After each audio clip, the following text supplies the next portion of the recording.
नमस्कार। हिंदी आचार्य की इतिहास की सीरीज में स्टूडेंट्स आज हम गण संघों के बारे में पढ़ने जा रहे हैं। तो चलो बच्चों पढ़ते हैं। बच्चों ये जो गण संघ थे, जैसे कि अभी हमने पिछले वीडियो में पढ़ लिया कि 16 महाजनपद थे। आज से लगभग 2500-2600 साल पहले के समय की बात है। तो इस समय में 16 महाजनपद थे। ये 16 महाजनपदों में से 14 महाजनपद तो ऐसे थे जहां पे मोनार्की थी, यानी कि राजशाही थी, और इनमें से 2 महाजनपद ऐसे थे जहां पर गणतंत्र था, जहां पर डायरेक्टली एक राजा का ही शासन नहीं था। वहां पे कई सारे राजा हुआ करते थे, एक ही राजा नहीं, बहुत सारे राजा इकट्ठे राज्य किया करते थे। तो ये रिपब्लिक्स हैं, गणसंघ हैं महाजनपदों के टाइम के।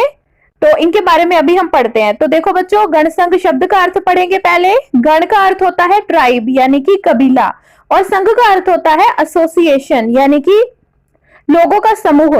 तो ऐसे गणसंघों का अर्थ हुआ कि ऐसी स्टेट्स जो कि कबीले के जो मुखिया हैं उनके द्वारा उसको, कबीले के मुखियाओं के ग्रुप के द्वारा उसको कंट्रोल किया जाता है, राज्य किया जाता है, गवर्न किया जाता है, तो उसे गणसंघ कहते हैं। तो बच्चों 16 महाजनपदों में से वज्जी और मल्ल, इन 2 महाजनपदों के बारे में पढ़ेंगे। ये दोनों महाजनपद जो हैं ये गणसंघ हुआ करते थे। इसी के साथ ही 2 और भी हैं, शाक्या और कोलियाज। ये जो कई छोटी स्टेट्स थी, ये महाजनपद नहीं थे लेकिन कुछ छोटी स्टेट्स थी जो कि कबीलों के द्वारा गवर्न होती थी। तो इनमें ये भी इनकी भी जो गवर्नमेंट है ये भी गणसंघ की तरह ही, इसमें भी गवर्नमेंट का जो स्टाइल था वो गणसंघ रिपब्लिक टाइप का ही था। और शाक्याज तो आपको पता ही होगा कि जो बुद्ध थे, गौतम बुद्ध जो थे वो शाक्या क्लैन से ही बिलोंग करते थे। चलो स्टूडेंट्स, अब हम वज्जी गणराज्य या गणसंघ उसके बारे में पढ़ने जा रहे हैं। वज्जी रिपब्लिक। तो देखो बच्चों, ये जो वज्जी है इसे वृज्जी भी कहते हैं। यह एक गणसंघ है और इसे कई सारे क्लैंस से रूल किया करते थे, जैसे कि लिच्छवी। सबसे इंपॉर्टेंट इसमें लिच्छवी क्लैन था, लिच्छवी कबीला था जो कि वज्जी को या वृज्जी महाजनपद को रूल करता था। और ये जो एरिया, अगर इसके एरिया की बात करें तो ये एरिया था बिहार और मिथिला का जो एरिया है, उत्तरी एरिया, यह था गणसंघ का, वज्जी या वृज्जी का। और इसकी जो राजधानी थी, इसकी राजधानी थी वैशाली। बहुत ही प्रसिद्ध नगर है वैशाली, आज भी यह नगर है। तो देखिए इसकी लोकेशन मैप के ऊपर देखते हैं हम, वज्जी या वृज्जी की। देखिए ये पड़ता है मगध के बहुत ही ऊपर पड़ता है, काशी और अंग इसके आसपास पड़ते हैं और बिल्कुल नेपाल बॉर्डर के आसपास का एरिया है ये। तो ये वज्जी या वृज्जी, इसके बारे में थोड़ा और डिटेल में पढ़ेंगे। तो बच्चों इनके बारे में सबूत क्या है, तो बहुत ही बुद्धिस्ट जितने भी ग्रंथ हैं, अंगुत्र निकाय और जैन टेक्स्ट है भगवती सूत्र। तो ये बुद्धिस्ट और जैन जो ग्रंथ हैं पुराने, इन ग्रंथों में वज्जी जो महाजनपद है, ये 16 महाजनपदों में से एक वज्जी महाजनपद को एक रिपब्लिक की तरह, एक गणसंघ की तरह मेंशन किया गया है। इसी के साथ ही जो चीनी यात्री हैं, ज़ुएनज़ैंग जिसे हुनसांग कहा जाता है, फाहजियन जिसे हिंदी में फाहियान कहा जाता है, तो ये जो चीनी यात्री भी आए थे, इनके भी जो लेख हैं उसमें भी ये गणसंघ, वज्जी गणसंघ के बारे में बताया गया है कि यह 16 महाजनपदों में से एक गणराज्य वाला महाजनपद था। तो बच्चों जैसे कि अभी हमने पढ़ा कि इसमें लिच्छवी जो है वही सबसे इंपॉर्टेंट इसमें क्लैन थे। ये वास्तव में एक्चुअली 8 क्लैंस थे, जिनमें से लिच्छवी सबसे इंपॉर्टेंट है और एक वज्जी भी था इनमें, जिनके नाम से इस गणराज्य का नाम है, और क्षत्रिका भी थे और विदेहा भी थे। ये 4 सबसे इंपॉर्टेंट है। और ये एक लिच्छवी राजा का उदाहरण है, जैसे कि मनुदेव नाम से एक लिच्छवी राजा था जो कि आम्रपाली, बहुत ही मशहूर है नर्तकी थी इस समय की, तो आम्रपाली से वे प्रेम करते थे। तो ये 4 जो वज्जी के जो क्लैंस हैं, ये इनको अष्टकुला कहा जाता था। इनमें से 4 के नाम मैंने आपको बता दिए। 4 जो है उनके बारे में क्लियर नहीं है, लेकिन जितने भी इनका मेंशन आता है इन गणसंघों का, इन गणसंघों में अष्टकुलों के बारे में ही बात की जाती है, जिनमें मुख्य लिच्छवी और वज्जी हैं। तो जो गौतम बुद्ध हैं, उन्होंने भी अपना आखिरी जो उपदेश था वो भी वज्जी की जो राजधानी है वैशाली, यहाँ पर 383 में दिया था।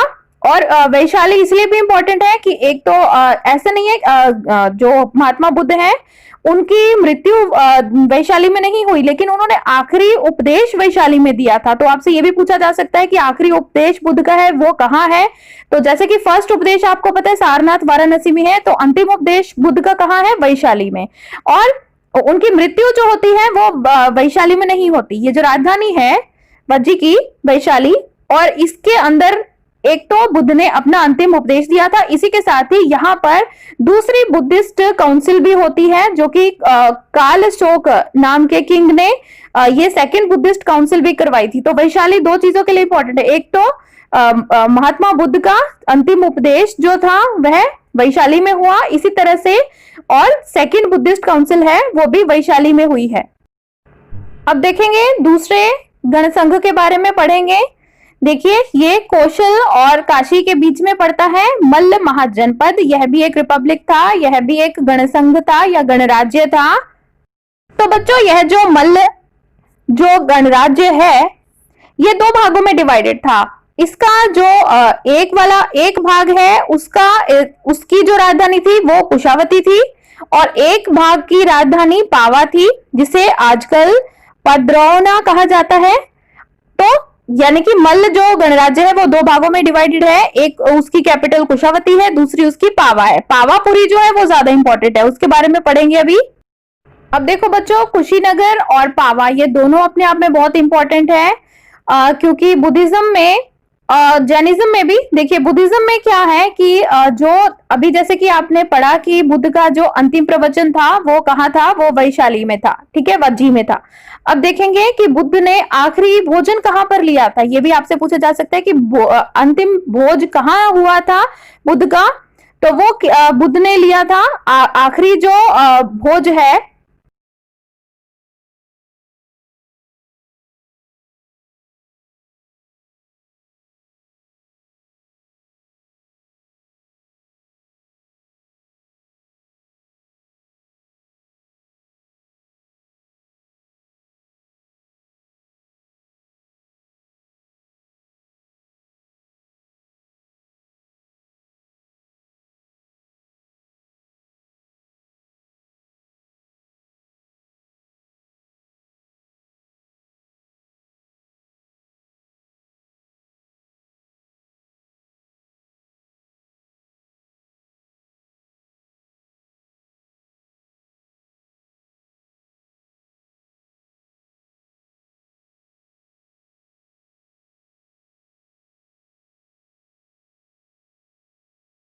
तो बच्चों मल्ल गणराज्य अपने आप में बहुत ही इंपॉर्टेंट है, क्योंकि जो अभी जैसे कि हमने पढ़ा कि जो बुद्ध है उनका महापरिनिर्वाण होता है कुशीनगर में, और ये इसका जो इंपॉर्टेंट शहर है कुशीनगर, और दूसरा इंपॉर्टेंट शहर है इसकी राजधानी पावापुरी है, जहां पर जो जैनों के जो 24वें तीर्थंकर हैं जो महावीर हैं उनका जो महापरिनिर्वाण होता है वो कुशीनगर में होता है, जिसे आज कुशीनगर कहते हैं उसे कुशीनगर कहते थे प्राचीन समय में।